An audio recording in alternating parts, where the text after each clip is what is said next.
Well, thank you for having me, and thank you for doing this pretty spectacular event that you folks have planned with packing packing events all across the country here in all your locations. So thank you for that. I know that there were some logistics questions, so I can go through again on those. Basically, what we do when we do a packing event is uh, we work with the sponsor organizations to not only define where the meals are going, but also which meal we pack, and we also help with identifying locations, and then once we have a location, figuring out logistics such as how to set up the tables, how many stations we'll actually be doing based on the number of meals you're packing, what the electrical capabilities are, and so forth. One of the first things we look at when we look at a facility is, do we have double doors so that we can bring pallets in um, to uh, to the facility? Because basically we'll be shipping everything, both the food and in many cases equipment to do the packing on pallets. So we need a double door, a ramp if it's a situation where there might be stairs, and also freight elevator if you're doing it on a floor above the first floor. So there's things like that that we would look at. Um, and Generally speaking, we recommend sending the food to the local food bank, and the food banks in the area would uh, pick up the food, actually come to the location at a time that you would specify and actually pick up the food. The food will also be palletized. So once you free up pallets from food and equipment, then you'll have them available to stack the meal boxes on. One other thing, I know that several people were probably at the event in Palm Coast where we did a meal packing, right? Um, so some have experienced a meal packing event, maybe some haven't. So I could show a quick video of a recent event to maybe help uh, give a sense of what's involved. Would that, Robin, do you think that would be helpful or? What do you guys think that are on the call? Who's on, by the way? Um, Can we just make most of us were at the packing in Palm Coast, the majority of us. So I would say if you can Okay, make the video available and just send it to Robin and she okay, can get it out to everybody, I think it'd be the best way to handle it. all I right, you agree. bet. I agree. Yeah, it's just a quick 2-minute video or so of recent packing event. Meals of Hope partners with the 911day.org to pack meals on 9/11 as part of a National Day of Service. 9/11 is one of two national days of service. The other is Martin Luther King Day. And on that day, 9/11, the 9/11 group packed 6 million meals across the country.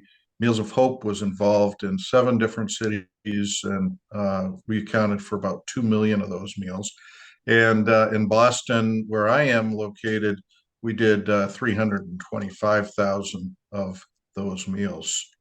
So we wow. partnered with actually 53 corporate sponsors in Boston and had about 800 or so volunteers. We had 50 stations set up in the on the ice skating rink at the Boston University Agganis Arena, and it was a pretty spectacular event. So, anyways, are there specific questions that I could answer right now How many that meals people? are in each box?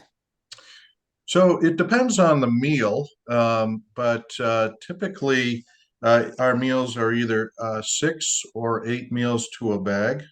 Uh, and so that would leave roughly 288 meals in a box, and we get 55 boxes on a pallet.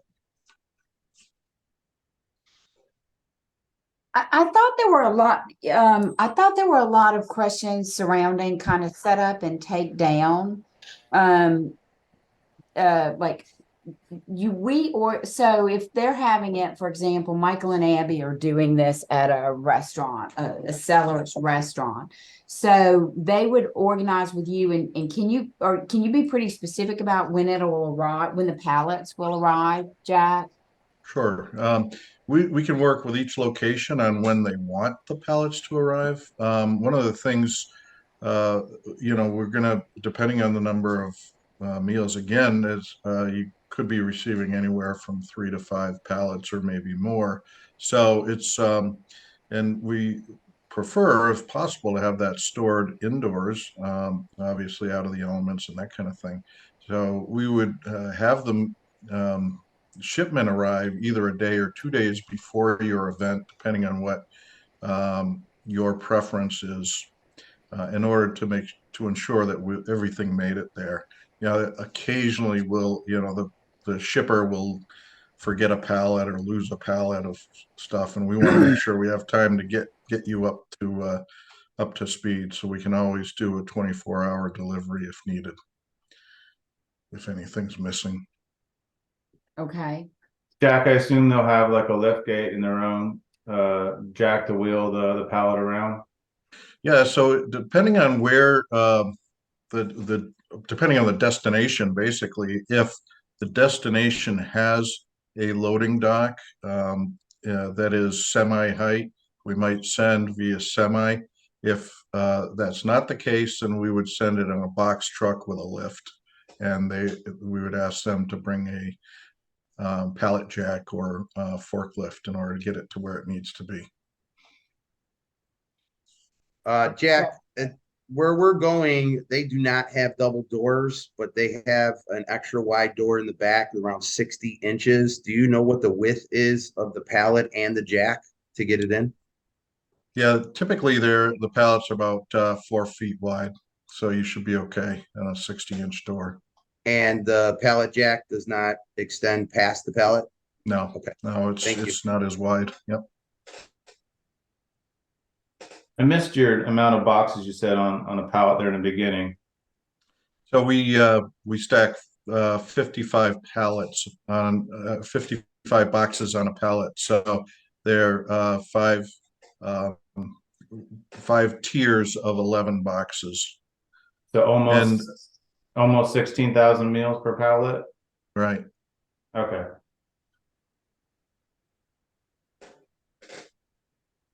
So So 19,500. I got 19,500 meals roughly. I'm at least Yeah, again, no more it than two. kind of depends on the meal. Hang on just a second. For instance, so for our soup, we actually get 19,000 meals on a pallet.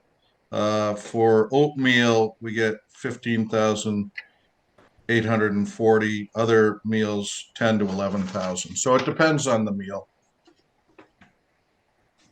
Okay, I think we were going with was it the lentil soup? Am I correct?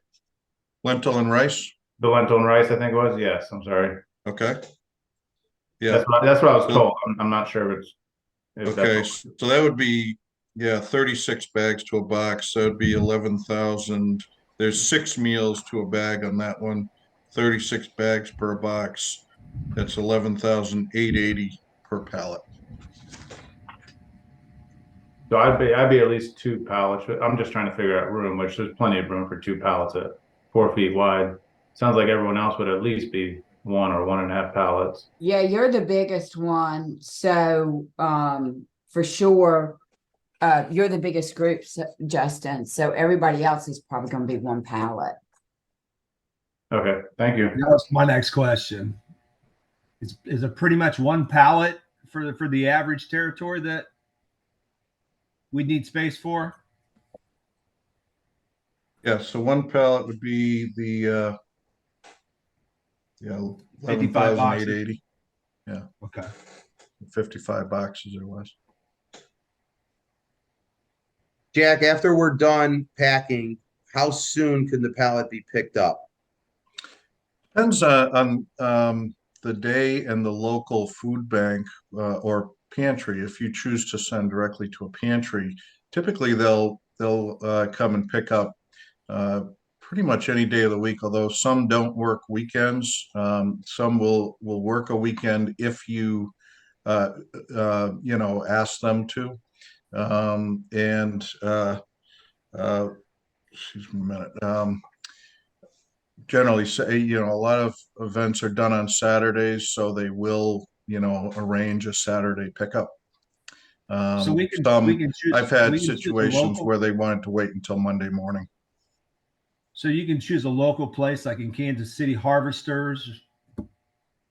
Yeah, you can actually choose to donate to a specific pantry, and as long as they have the space to take it, you can have them come and pick it up.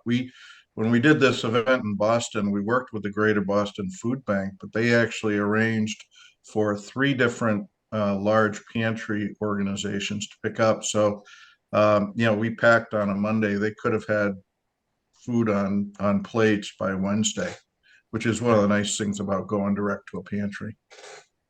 Yeah, I know they work on Saturdays. Yeah. That's great. Thank you.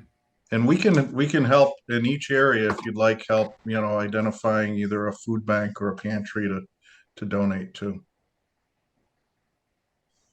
And how would we set up the pickup for Saturday? We plan on packing on Saturday, the 11th. But the owner of the restaurant doesn't want to leave the pallet in his dining room for 3 or 4 days. So Sure. Yeah, so if there's any issue with getting a pickup the time you want, we can help work with that. There are times when where we could have it picked up by one of our forwarders and delivered to a location on a specific date. and would we correspond that with you? Yes, Okay. Can we get your telephone number, please? you bet. I'm sure it's So- in the list. I'm sure Robin has it somewhere, but since we're talking, if I can grab it, that'd be great. Sure, yeah, it's 508-254-0365. Thank you. Sure. Jack, I saw that you're gonna do maybe, I guess, a Zoom video before each, location. How long do you estimate that Zoom video to be? Not more than a half hour, and often 20 minutes. Really, what I do is go through an instructional video. We have a video for each of our meals, and so that's about a 3-minute video, I think.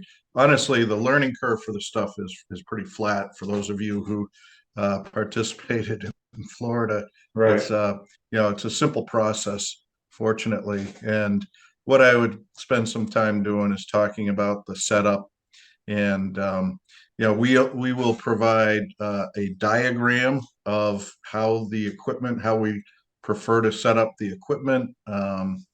You as part of the equipment, you'd be getting the bins to put the food in. You'd be getting the all the scoops and funnels and bag sealers and scales and all that kind of thing.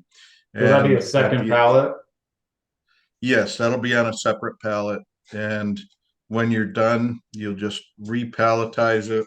We'll send you a roll of plastic wrap, so you can just wrap the pallet when you're done, and we'll have a bill of lading for a return shipment. We'll have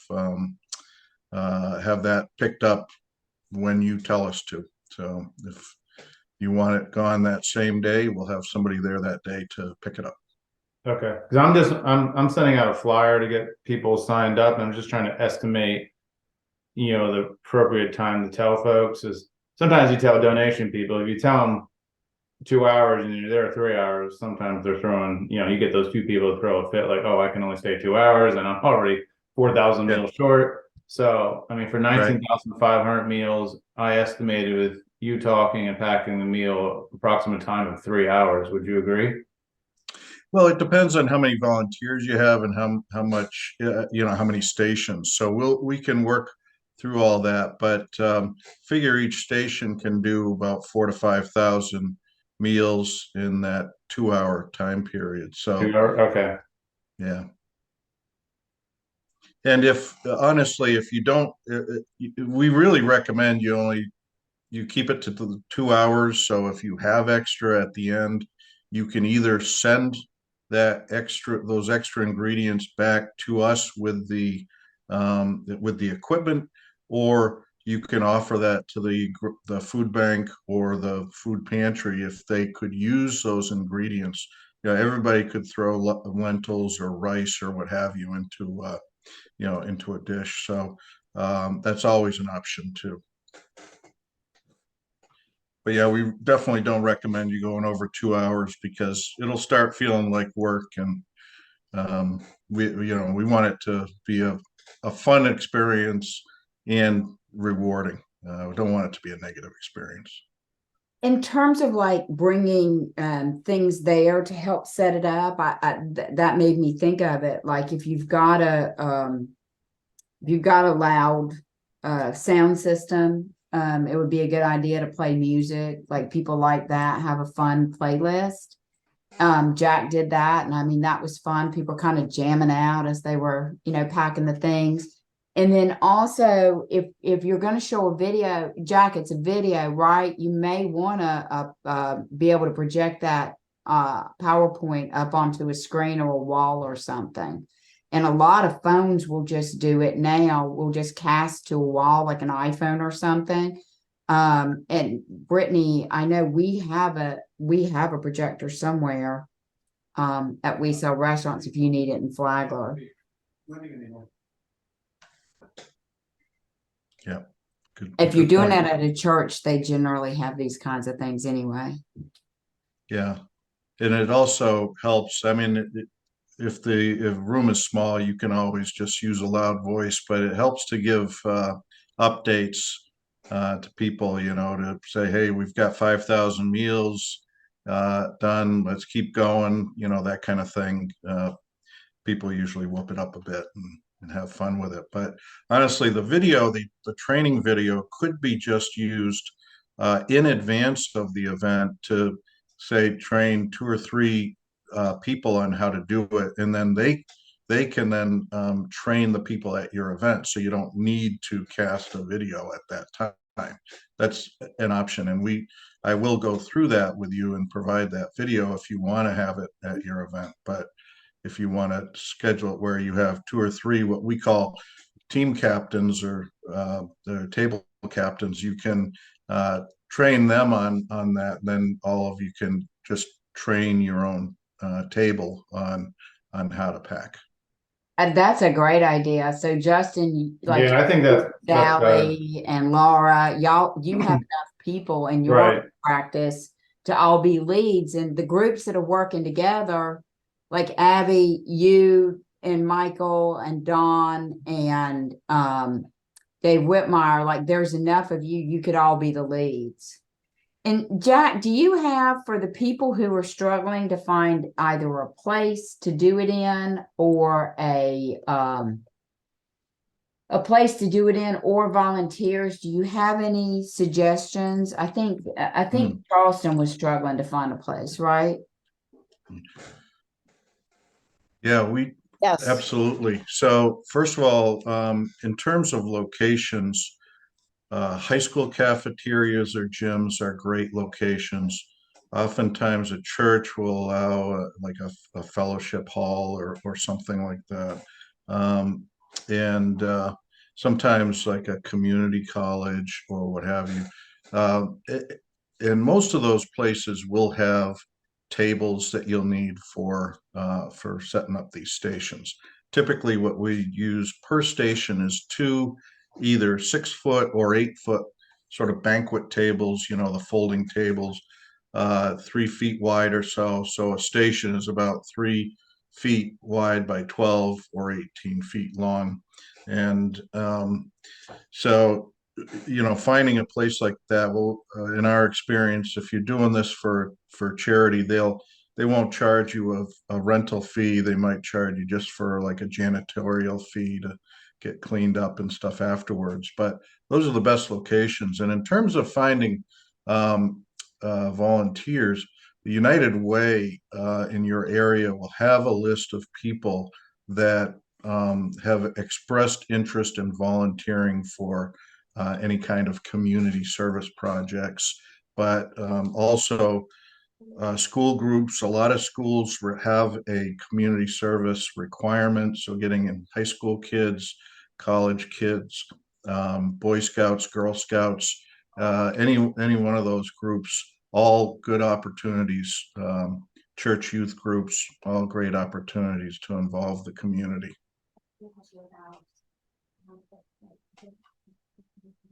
Robin, I was gonna pay to have t-shirts made for our volunteers, just kind of like a thank you for helping out at the end. Are you okay with that? Yeah, actually, we were going to get t-shirts for you guys made. So just if you'll tell me any volunteers you need, we'll cover that and send them out for everybody. We just need to get a rough count of what you need. And I'll Okay. probably just order like men's sizes, small, medium, and large, rather than getting into men's versus women's and all that. Okay, great. Thank you. Mhm. That's wonderful, Robin. Thank you.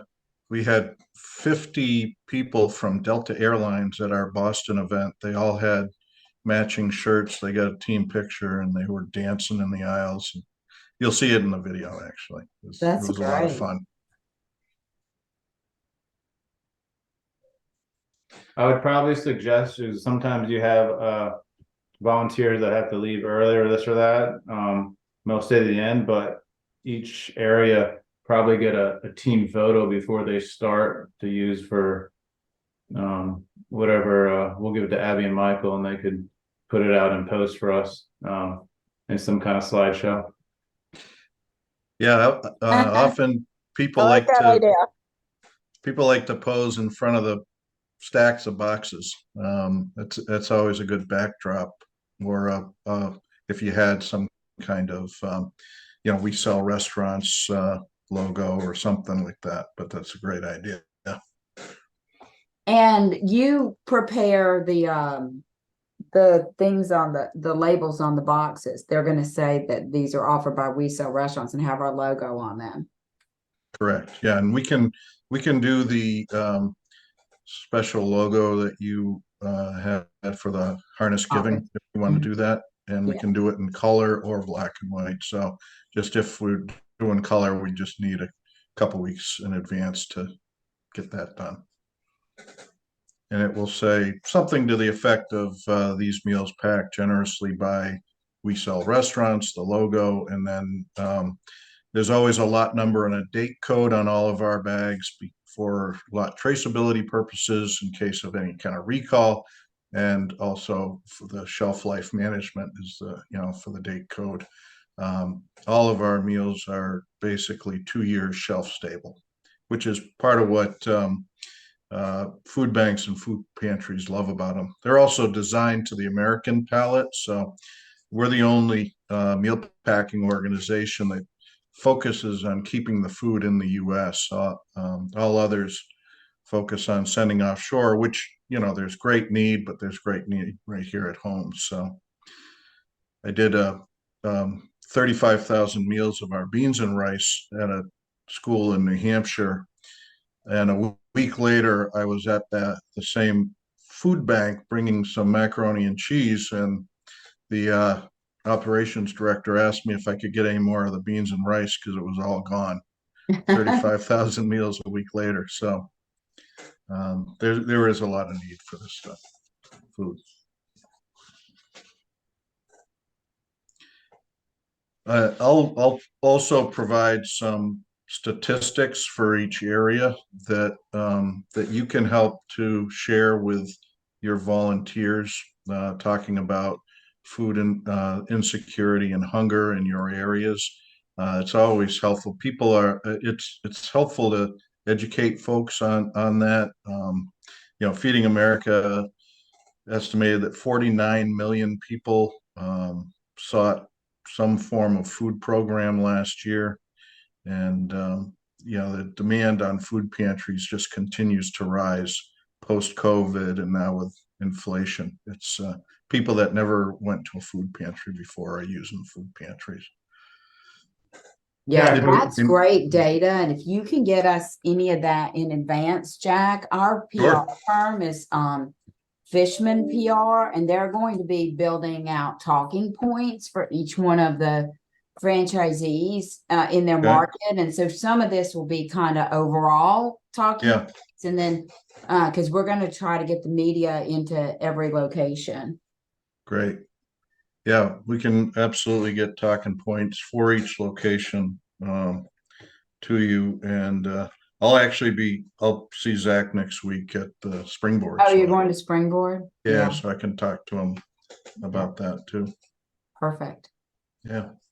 Did I understand correctly from Justin that we choose the type of meal we want to pack, or is the meal we're going to pack the same for everybody in the We Sell Restaurants network? I think Jack had given us a recommendation of the lentils, right? Was that it, Jack? That was like kind of the most, it's easy to do and Right. also one of the more nutritious ones. So I Right. think we just kind of said we would just do the same. I think rather than get into the weeds with everybody trying to do something different, just overcomplicates it. Oh, I totally agree. I just thought, do we need to decide on a meal now? No, you're good. Enough. Thanks. Yeah, that's what we say. Enough things to decide on. I apologize. I'm going to jump off. Maria's going to stay on, and Jack and everybody else. But Jack, thank you so much for all you're doing to support us in this initiative, and I'll let you guys keep going. Thank you. Appreciate it. Bye, Robin. Thank you. Bye. All right. Any other questions or concerns? You're open to, I jotted down your number too, so I'll be giving you a phone call here in Kansas City, Jack. Okay, you bet. And were there any other questions about delivery? Because I know there were some franchisees who maybe wanted to take the meals on their own to a different organization besides the local food bank. Any questions about that?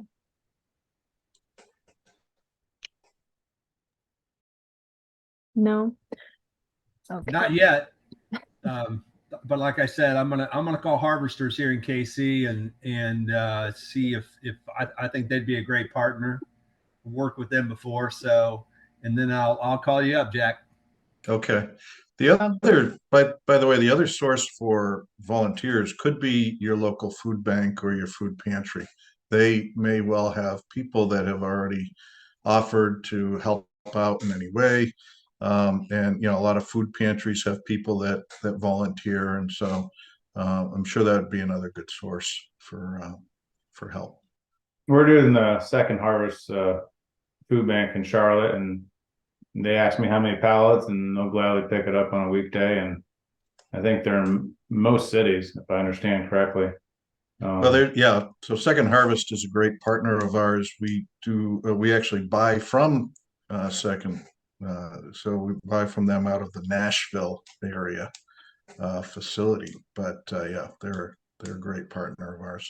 Jack, I'll probably send you, it's okay with you, just a picture of the space we're gonna do the setup and get suggestion for you for the best layout with plugins for the bag sealers and all that. And Sure. so I know how many extension cords and power strips and.